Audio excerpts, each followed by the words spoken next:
So with shot type, you ask yourself, what is the attention on? Now, the difference with composition, you ask yourself, in what order do you see them? The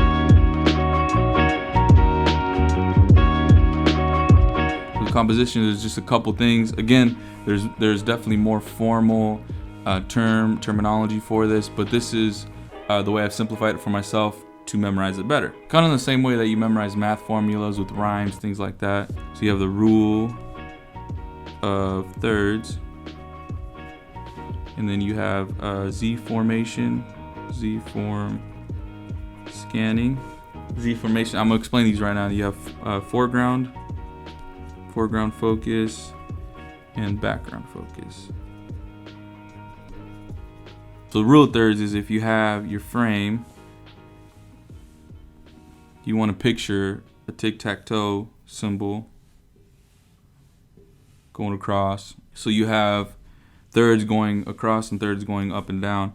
Now the rule of thirds is you want to have like leading lines. So maybe if it's like a telephone pole or like the end of a wall, you usually want to have them along one of these lines here. Another thing to use for the rule of thirds is the horizon line.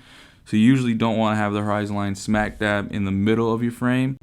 You want to have it either towards the top line or closer to the bottom line.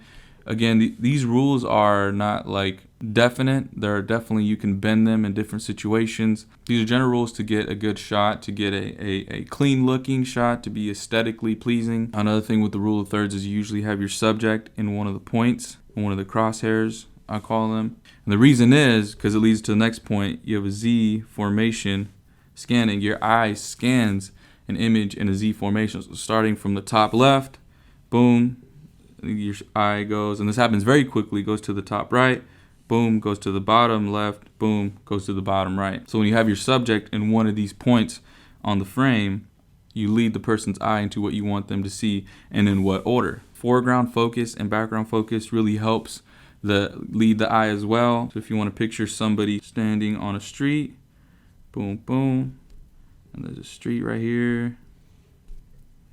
Now to help your eye focus on them, maybe you'll put like a tree on the side, and it's blurred, right? And in the background, you use shallow depth of field, so the background is also blurred. Boom. So the focus is on the person, as opposed to think of just a flat shot of a street with a person standing in it. That would then translate into a wide or extreme wide shot, and the eye is going to scan, okay, what am I paying attention to here?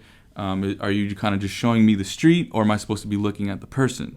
So you use foreground and background focus. A lot of times, one of my favorite things to do is have a foreground blur, some kind of object in the foreground blur, whether it's a plant, whether it's a wall. I'll even use walls.